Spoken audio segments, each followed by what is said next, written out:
OLX पर अपने अभिमान को बेच के दिखाओ। कोई खरीदार नहीं मिलेगा, तब पता चलेगा कि आज तक कितनी घटिया चीज संभाल के रखी थी, जिसकी कोई कीमत नहीं, जिसको कोई लेने को तैयार नहीं, तब पता चलेगा। भगवान से प्रार्थना करो, प्रभु मुझसे सब कुछ छीन लेना, लेकिन मुझसे मेरी कभी विनम्रता मत छीन। जैसे गाड़ी होती है ना, गाड़ी के लिए ग्रीस की आवश्यकता होती है। जीवन रूपी गाड़ी में जब तक विनम्रता की ग्रीस नहीं डालोगे, आपकी जीवन रूपी गाड़ी सही नहीं चल सकती।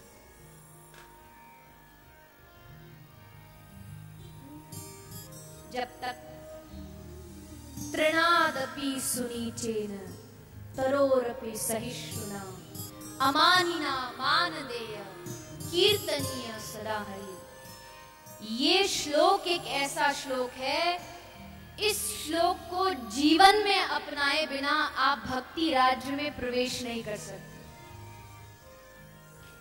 क्या अर्थ क्या है? बोले तृणादपि सुनीचेन, भक्ति राज्य का, भक्ति का जो दरवाजा है वो बड़ा छोटा है, उसमें झुककर के ही आप अंदर प्रवेश कर सकते हो। जब तक उसमें छोटा नहीं बनोगे आप घुस नहीं सकते। भक्ति राज्य में असंभव है। अहंकार का संशोधन होना चाहिए। मैं कई अक्सर इस बात को सुनाती रहती हूँ, आप सबने भी सुना होगा कभी टीवी पर। हमारी सभी माताएं बहनें, जो वैसे भी राजस्थान की माताएं तो भोजन में बड़ी प्रसिद्ध होती है, तो भोजन में मीठा जरूर चाहिए होता है, खासकर मारवाड़ियों में तो चाहिए ही होता मीठा। तो मीठे में बड़ी सुंदर खीर बनती है, खीर बनती है। तो आज की कलयुगी खीर कैसे बनेगी? आप सब बताएं। वैसे तो सब भारी एक्सपर्ट होगी खीर बनाने में, पर फिर भी खीर कैसे बनाई जाती है? खीर के लिए सबसे पहले क्या चाहिए? ऐसे तो काम चलेगा, जब तक आप बोलोगे नहीं तो कैसे पता चलेगा? है? दूध चाहिए होता है खीर के लिए। और क्या चाहिए होता है?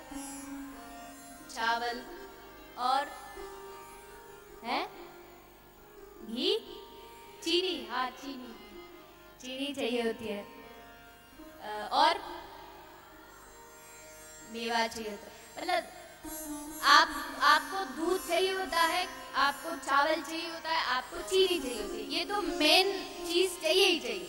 मतलब ये तीन चीज हो जाती है तो आपकी खीर बन जाती है। लेकिन फिर भी अब उसको और स्वादिष्ट बनाना, और अच्छी बनाना, तो उसमें थोड़ा सा हम लोग मेवा डालते हैं, उसमें थोड़ा बादाम डाल दिया। उसको और अच्छा बनाना है, उसमें थोड़ी इलायची डाल दी। उसको और अच्छा बनाना है, थोड़ी सी केसर डाल दी। और अच्छा बनाना है, बस है मेवा तो हो गया।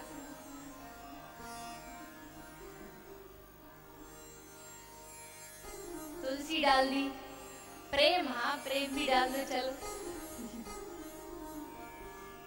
और अच्छा बनाना, तो उसको और अच्छा बनाना हो तो एक नया इंग्रेडिएंट्स आप लेके के ले जाओ। उसको और अच्छा बनाने के लिए उसमें एक बूंद नींबू डाल दो।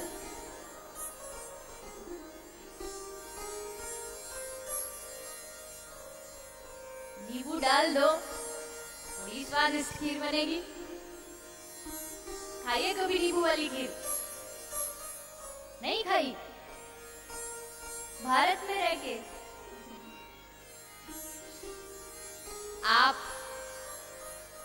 उसको कितना भी अच्छा बना लो, उसको घोट घोट के बढ़िया खीर बना दो, लेकिन अगर उसमें नींबू की बूंद डाली गई तो वो खीर फट जाएगी, वो खराब हो जाएगी। आध्यात्मिक जगत का भी यही नियम है।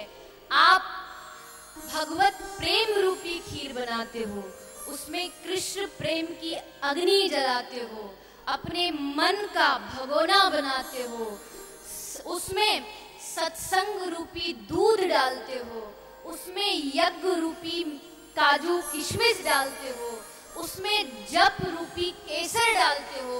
लेकिन सब मेहनत करने के बाद अगर आप उसमें एक अभिमान रूपी बूंद, अभिमान नींबू रूपी बूंद डालोगे, आपका सारा किया हुआ सत्कर्म वही खत्म हो जाएगा,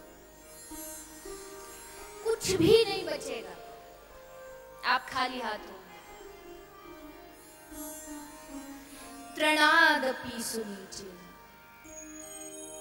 अपने आप को तिनके से छोटा समझो। ये चैतन्य महाप्रभु की सबसे बड़ी शिक्षा है। महापुरुषों ने हमें कहा,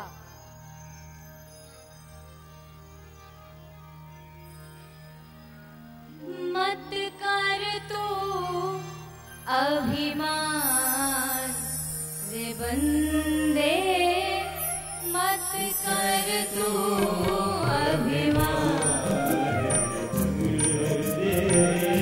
मत कर तू अभिमान रे बंदे, मत कर तू अभिमान रे बंदे, झूठी तेरी शान रे बंदे, झूठी तेरी शान रे बंदे, मत कर तू अभिमान रे बंदे, मत कर तू अभिमान रे बंदे, मत कर तू अभिमान।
इतिहास में ऐसे ऐसे राजा हुए जिनका एक बार नाम ले लिया जाए तो धरती भी कांपने लगती। हिरण्यकशिपु का नाम सुनो तो पूरी दुनिया में खलबली मच जाए, देवता अपना पद छोड़ के भाग जाए। लेकिन लाखों इस माटी में सब मिल गए, सब समा गए इसी धरती में। जिंदा कौन रहा? जिंदा अमर वो नहीं जिसने अमृत पिया है, अमर वो है जिसने भगवान नाम का अमृत पिया। क्यों बैठे हम यहाँ समय निकाल के क्यों ध्रुव और प्रहलाद की कथा सुनते हैं? आपको मालूम है ध्रुव इस धरती पर कब आए थे? ध्रुव आए थे पहली चतुर्युगी सतयुग में। पहली चतुर्युग के सतयुग में ध्रुव का जन्म हुआ और इस समय 28वीं चतुर्युगी चल रही है। 28वीं चतुर्युगी का कलयुग चल रहा है। यानी इतनी चतुर्युगी बीत गई लेकिन आज तक ध्रुव को कोई भूला नहीं। देवताओं को कोई नहीं जानता, कितने देवताओं ने अमृत पिया लेकिन ध्रुव ने हरि नाम का अमृत पिया, इसलिए आज भी तेरे जैसे लाखों आए, तेरे जैसे लाखों इस माटी ने खाए, लाखों इस माटी ने खाए, रहा ना नाम निशान रे बंदे, रहा नाम निशान बंदे, मत कर तू अभिमान में बंदे, मत कर तू अभिमान में बंदे, मत कर तू अभिमान।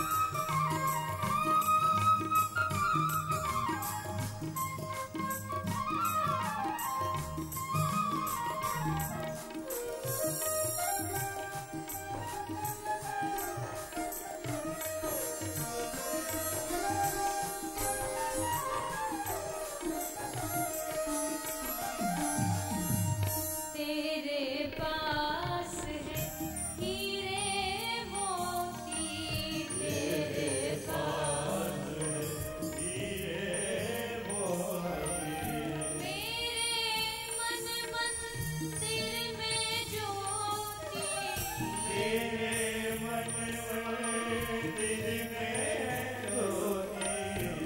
वक्त कह रहा किसी संसारी से, तेरे पास बहुत हीरे मोती है लेकिन मेरे मन मंदिर में ज्योति। जिन्होंने इस धन को पाया है उनसे पूछो उनका जीवन कैसे आनंद से भरा है। पायो जी मैंने ऐसा धन जिसको कोई डर नहीं है। किसी के पास धन होता बड़ा डर होता, ज्यादा धन हो तो भी डर, कम हो तो भी डर। कम हो तो दिन भर ज्यादा कैसे आए, ज्यादा आ जाए अरे भगवान इनकम टैक्स का छापा ना पड़ जाए, चोरी ना हो जाए, फलाना ना हो जाए, बस रात भर नींद नहीं आती। डंबल के गद्दों पर सोने वाले को भी 2-2 4-4 नींद की गोली खानी पड़ी तो भी ना सो। और एक आदमी चौराहे पर पत्थर पर अपने हाथ की तकिया लगा के मस्ती से आनंद से हमारे बीच में आज एक बाबा आए। वैसे तो शायद टीवी पर मैंने कई बार कहा है तो जानते हो, हमारे बीच में भरत जी वो मौन है कई वर्षों से और लगभग ठाकुर जी की कृपा से जहाँ उनको अवसर मिलता है कथा में पहुंच ही जाते हैं। हर कथा में किसी की भी कथा हो बस उनका एक ही काम है, यहाँ 2 दिन यहाँ रुके इस कथा में, 2 दिन वहाँ 2 दिन वहाँ, चलते रहते। तो आज जब वो मिलने आए तो वो लिखते हैं, लिख के थोड़ा थोड़ा बोल मतलब समझाते हैं। तो उन्होंने उस पे लिखा कि प्रभु की बड़ी कृपा है, जीवन बड़ी मस्ती से कट रहा है।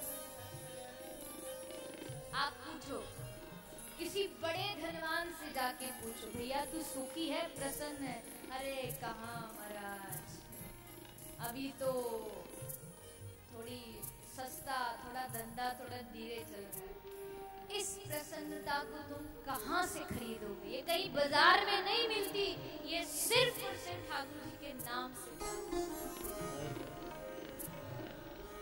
ये धन हर किसी को नहीं मिलता, इसके लिए पात्रता चाहिए। शेरनी का दूध हर बर्तन में नहीं टिकता, या तो सोने का बर्तन चाहिए, पीतल का चाहिए, या तो शेरनी के बच्चे के पेट में ही टिकेगा। भक्ति भी हर किसी के पास टिकने वाली चीज नहीं, इसके लिए पात्रता चाहिए। पात्रता कौन सी हो? दीनता की पात्रता, तब भक्ति टिकती।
बस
ये धन मिलता उसी को है जिसके अंदर उदारता हो, पात्रता हो।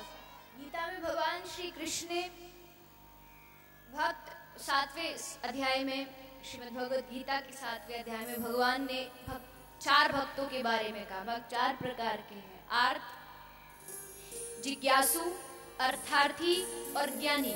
ये चार प्रकार के भक्त हैं। लेकिन इन चारों का लक्षण क्या है? उदारो दात्र में है तो दक्षिणो सरलो उदारो। अमर कोश में उदार की जो महिमा बताई गई है, भगवान श्री कृष्ण कह रहे हैं उदारा सर्व एवैते। ये चारों की चारों उदार हो तो ही ये भक्त की श्रेणी में आते हैं। भक्त की एक सबसे बड़ी पहचान है उसकी उदारता। उदार रहता है जो हर एक प्राणी के अंदर जो भगवान को देखता है। भागवत श्री भगवत गीता का 12वां अध्याय कहता है अद्वैष्टा सर्वभूतानां मैत्रः करुण एव च निर्ममो निरअहंकार सम दुख सुख क्षमी। ये भक्त के लक्षण, करुणा हो, सबका मित्र हो, सम दुख सुख, सुख दुख उसके लिए सब सम हो, और सबसे अंतिम क्षमी, क्षमाशील हो, सबको क्षमा करने की ताकत रखता, उदार हो। उदार थे श्री रामानुजाचार्य। आप भक्तमाल पढ़ेंगे तो भक्तमाल में जो श्री रामानुजाचार्य की जो उनकी महिमा लिखी है उसमें लिखा है तन सैया मन ध्यान में बानी नाम सरभार, ऊंची चढ़ी मंत्र ही दियो ताते नाम उदार। भक्तमाल में श्री प्रियादास जी ने लिखा है रामानुजाचार्य जी कौन है? उदार हैं। क्यों उदार हैं? इनके गुरुदेव ने इनको मंत्र दिया। दीक्षा देते हैं ना तो कान में मंत्र देते हैं और कहते हैं कि भैया इसको किसी को बताना मत। गुरुजी क्यों नहीं बताना? क्या इस मंत्र से हम मंत्र जाप करें तो इससे क्या उद्धार होगा?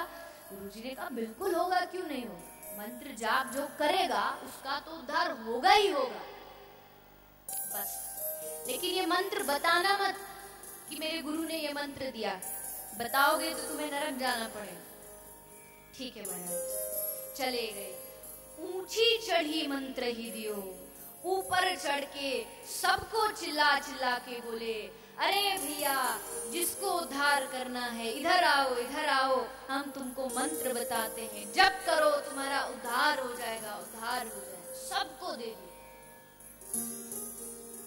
गुरु जी के पास ये बात किसी दूसरे चेले ने, जो चिढ़ता था, जो ईर्ष्या करता था, ऐसे होते हैं कुछ गुरु भाई आपस में, गुरु के पास उसकी जाके शिकायत, गुरु के पास उसकी, गुरु के कान इधर से खींचेंगे, एक इधर से खींचेगा। गुरु बनना भी आज के जमाने में सबसे बड़ा तप है, ये याद रखना। ऐसे ऐसे गुरु के कान खींचते हम लोग।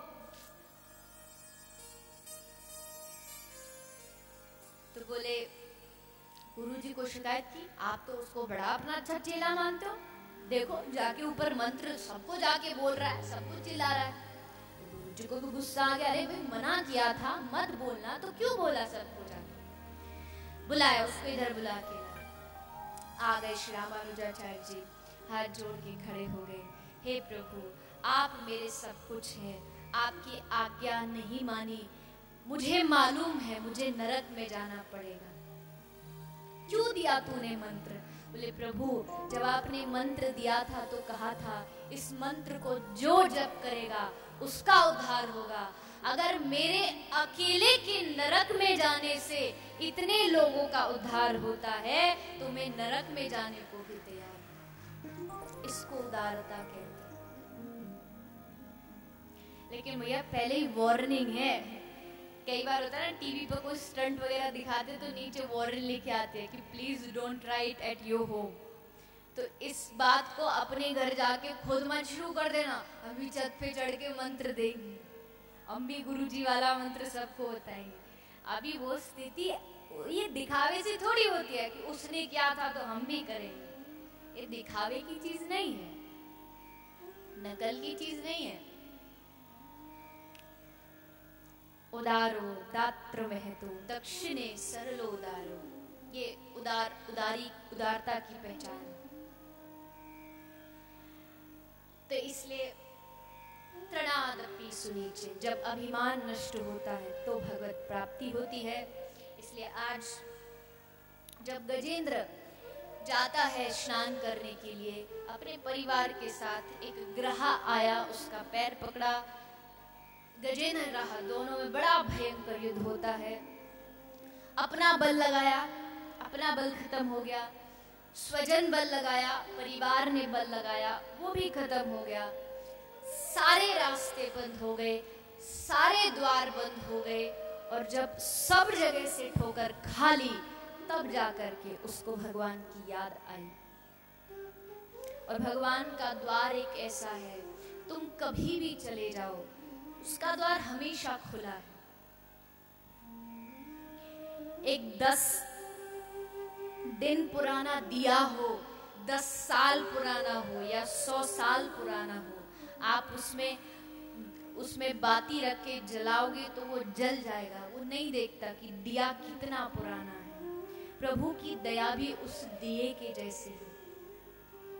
तुम बस प्रेम का दिया जलाओ, वो नहीं पूछेगा कि इतने दिन तक तू क्यों नहीं मेरे पास आया। चल आज आया, कोई बात नहीं, आज ही से।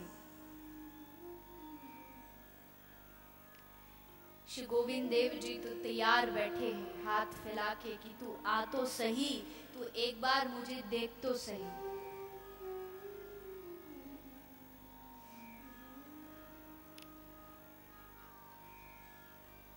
शरणागति भगवान को पुकारता है गजेंद्र, और भगवान वहां आते हैं। बड़ा सुंदर गजेंद्र प्रार्थना करता है, यह कश्चनेशो बलिनोन्तकोर्गात् प्रचंड वेगा धविधावतो भृशम भीतम प्रपन्नम परिपाति यद्भयम मृत्यु प्रधावत्यरणम तमीमहि।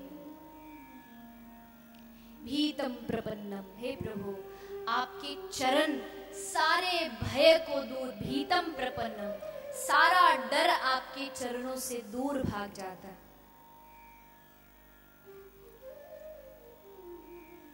भीसा स्माग भवते वायु भीता देति सूर्यः भीषा अग्निश्च इंद्रश्च मृत्यु धावति पंचम। भगवान कौन है? जिसके डर से हवा चलती है, जिसके डर से सूर्य निकलता है। मृत्यु जिसको पांचवा स्थान दिया गया है, पांचवी शक्ति जिसको कहा गया, वो मृत्यु भी भगवान से डरती है। ऐसे भगवान